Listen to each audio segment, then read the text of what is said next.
आज हम आए हैं गौतम बुद्ध नगर जिले के ग्रेटर नोएडा के गांव चौगानपुर के रहने वाले हैं हमारे नितिन भाटी जी, जो भारतीय किसान भगत सिंह के संस्थापक हैं।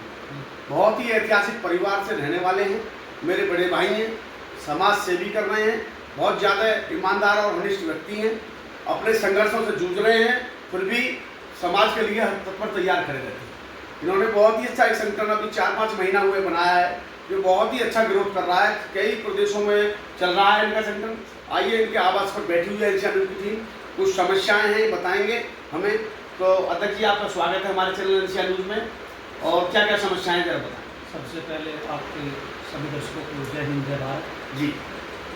मेरी समस्या ये है, मैं ग्राम गौतम बुद्ध नगर का रहने वाला हूँ, चौगानपुर जिला गौतम बुद्ध नगर जी।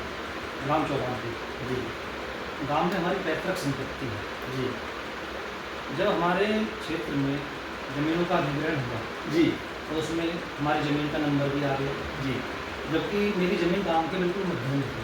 अच्छा। उस अधिग्रहण के खिलाफ कुल 57 लोग जी। माननीय उच्च न्यायालय की शरण में गए। जी। वहाँ से 2011 में माननीय उच्च न्यायालय ने आदेश दिया कि इन किसानों की ज़मीनों का अधिग्रहण रद्द किया जाता है और इन किसानों की ज़मीन वापस उनके नाम पर चढ़ा दी जाए। जी। तो हम लोग एक क्रांतिकारी परिवार से आते हैं, मेरे पापा जी भी बहुत होनेस्ट पर्सन हैं जी। और हमेशा अन्याय के खिलाफ आवाज़ उठाते रहे हैं। लेकिन मेरे ज़िले का दुर्भाग्य है जी, इस ज़िले में सच बोलना सबसे बड़ा पाप है। जी। दूसरा, अगर आप गलत को गलत कहने की हिम्मत रखते हो तो आपको इस ज़िले में रहने का कोई अधिकार नहीं। जी। और जो तीसरा मैंने अनुभव किया, अगर आप किसान हो और मजदूर हो तो इस ज़िले में आप अपराधी हो। आपको अपराधी घोषित कर ही दिया जाएगा अगर आपने किसी सरकारी कार्यालय में जाकर बोला कि मैं किसान हूँ या मजदूर हूँ। हाँ, सत्ता की तरफ चलोगे तो आपको अपराधी करार दिया जाएगा। जिस किसान और मजदूर को देश की रीढ़ की हड्डी कहा जाता है, उसको इस ज़िले में अपराधी बना दिया गया है। जी।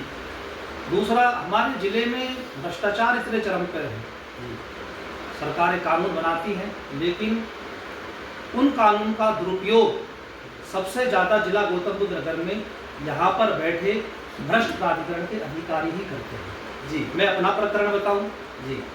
2011 में माननीय उच्च न्यायालय से मेरी ज़मीन का अधिग्रहण रद्द हो चुका है और मेरे साथ उस रिट में 57 लोग टोटल गए थे और लोगों की ज़मीनें वापस कर दी गई।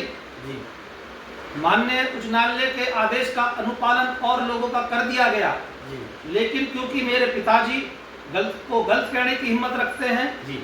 तो कुछ भूमाफियाओं की वजह से जी। यहाँ के भ्रष्ट अधिकारियों द्वारा लगातार उनका शोषण किया गया। जी। हमने जब से होश संभाला, हमारे मामले में संज्ञान में ये मामला आया। जी।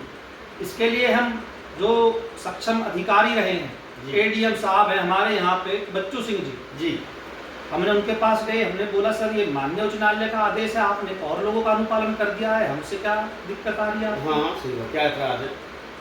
तो उन्होंने बोला कि इसके लिए मुझे प्राधिकरण से राय लेनी पड़ेगी। हमारा कहना ये है, जब हम प्राधिकरण से ऑलरेडी माननीय उच्च न्यायालय में जीत चुके हैं, जी जी, तो आप क्या प्राधिकरण से राय लेने का आपका मतलब क्या बनता है? बिल्कुल जी, तो उन्होंने हमारी बात नहीं मानी। इस बात को लेकर हम के डीएम मैडम से भी मिले, जी जी, पूर्व में जिलाधिकारी रहे हैं मनीष वर्मा जी, उनसे भी मिले, जी जी, लेकिन उनका रवैया भी बड़ा निराशाजनक रहा। फिर इस समस्या को लेकर हमारे जिले के पूर्व जिलाधिकारी रहे हैं आदरणीय बीएन सिंह सर, जी जी, हाँ ठीक है, आए थे गाँव में। वो कोऑपरेशन 17 के नाम से एक ट्रस्ट चलाते हैं जिसमें वो किसानों और मजदूरों की समस्याओं का समाधान बताते हैं। बिल्कुल बिल्कुल सही।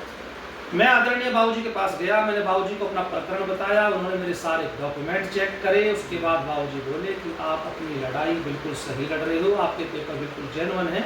उन्होंने एक चिट्ठी डीएम में सर के लिए लिखी कि ये प्रकरण जेन्युइन है और कानूनन इस प्रकार से इनमें कार्रवाई होती है। वो चिट्ठी एडीएम साहब ने अपने डस्टबिन में डाल दी और एक जो पूर्व जिलाधिकारी रहा हो, सीनियर अधिकारी रहा हो, अधिकारी की चिट्ठी, उस अधिकारी की चिट्ठी उन्होंने अपने डस्टबिन में डालने का काम किया। हमें लगा कि हो सकता है कि अधिकारी है, अधिकारियों में आपस में कुछ रोष हो। तो इस समस्या को लेकर मैं आपको बता दूं, मैं माननीय केंद्रीय मंत्री आदरणीय चिराग पासवान जी की पार्टी का एक कार्यकर्ता भी हूँ। बहुत अच्छा। मैं इस समस्या को लेकर अपने केंद्रीय मंत्री माननीय चिराग पासवान जी के पास गया। जी मैंने उनको इस समस्या से अवगत कराया कि मंत्री जी मेरे साथ ये समस्या हो रही है मेरे जिले में। माननीय मंत्री जी ने अपने आवास से तुरंत हमारे यहाँ के डीएम मैम को फोन किया और मंत्रालय से एक चिट्ठी लिखी कि हमारे कार्यकर्ता हैं, लड़ाई जेन्युइन है, माननीय उच्च न्यायालय के आदेश का अनुपालन चाहते हैं और कुछ चीज नहीं मांग रहे आपसे। जी। आपने और लोगों के लिए भी किया है, इनके लिए भी कर दो। वो चिट्ठी भी डस्टबिन में ही पड़ी होगी, उस फोन का भी कोई प्रभाव नहीं। एक व्यक्ति, एक आम व्यक्ति अगर वो पीड़ित होता है, मैं भी उत्तर प्रदेश का नागरिक हूँ जी, तो मैं किसके पास जाऊँ? प्रतिनिधियों के पास जाऊँ। प्रतिनिधियों के पास। इस समस्या को लेकर फिर मैं गया मेरठ मंडल आयुक्त जी के पास। अच्छा। वहाँ पे अपर आयुक्त है अमित सिंह जी, उन्होंने मेरा प्रकरण पढ़ा, सारा प्रकरण देखा। उन्होंने एडीएम बच्चू सिंह सर को फोन किया, जी ये प्रकरण बिल्कुल जेन्युइन है, इसका काम क्यों नहीं करते आप? उसी टाइम हमारे सामने जी। और बाकायदा चिट्ठी इनके लिए भी लिखी, जी एडीएम साहब के लिए। लेकिन मुझे लगता है एडीएम बच्चू सिंह सर मेरठ मंडल के कमिश्नर से भी बड़े हैं। जब बात नहीं मान रहे ठीक कह रहे। उसके बाद मैंने माननीय मुख्यमंत्री जी के लिए फैक्स किया, यहाँ से चिट्ठी लिखी, जी उनके आवास पर भेजी, वहां से भी आया इनके पास कौन आ गया वो? चिट्ठी आई वहां से टेलीग्राम भी आया कि भाई ये प्रकरण सही है, बिल्कुल सही है और इसमें निष्पक्ष जांच करके कार्यवाही करो। बताओ। ये बोले, हमने बोला कि सर अब तो मुख्यमंत्री आवास से भी आ चुका है, अब किसके पास जाऊं? अब लास्ट कौन है? डीएम के पास चला गया, केंद्रीय मंत्री के पास चला गया, मुख्यमंत्री जी के पास चला गया, अब और कोई सीडी मंत्री हो तो अब क्या देश के माननीय प्रधानमंत्री मोदी जी के पास जाना पड़ेगा? लास्ट वही है। तो बोले नहीं, जब तक प्राधिकरण लिख के नहीं देगा तब तक नहीं मानूंगा। मन की चलो ठीक है सर, ये भी करते हैं। हमने प्राधिकरण के खिलाफ आईजीआरएस डाला, हमने उसमें डाला कि भाई हमारी जमीन अधिग्रहण माननीय उच्च न्यायालय से रद्द है और एडीएम साहब का ये कहना है कि आप कुछ दिक्कत होगी। उन्होंने आईजीआरएस में रिपोर्ट लगाई कि इस मामले में जो भी कार्रवाई होगी वो एडीएम एलए ही करेंगे, प्राधिकरण की तरफ से कोई कार्रवाई अपेक्षित नहीं है। वहाँ भी स्पष्ट हो गया। हाँ जी। तो माननीय एडीएम साहब के पास जब हम उस रिपोर्ट को लेकर पहुंचे, एडीएम साहब का कहना था क्या होता है आईजीआरएस, ये तो एक फोटोस्टेट की कॉपी ही तो है, इसकी कहीं कोई मान्यता नहीं होती। मैं एडीएम साहब से पूछना चाहता हूँ कि जब ये आईजीआरएस की कोई मान्यता नहीं है तो क्यों आम आदमी को पागल बनाया जाता है कि जन सुनवाई पोर्टल पे जाओ, वहाँ पे अपनी शिकायत बताओ, आपकी सुनवाई हो। उन्हें तो धक्का खवा रहे हो आप। ये तो लोग पागल बनाने वाली बात हो गई। अब या तो माननीय मुख्यमंत्री जी हमसे झूठ बोल रहे हैं या फिर माननीय एडीएम साहब हमसे झूठ बोल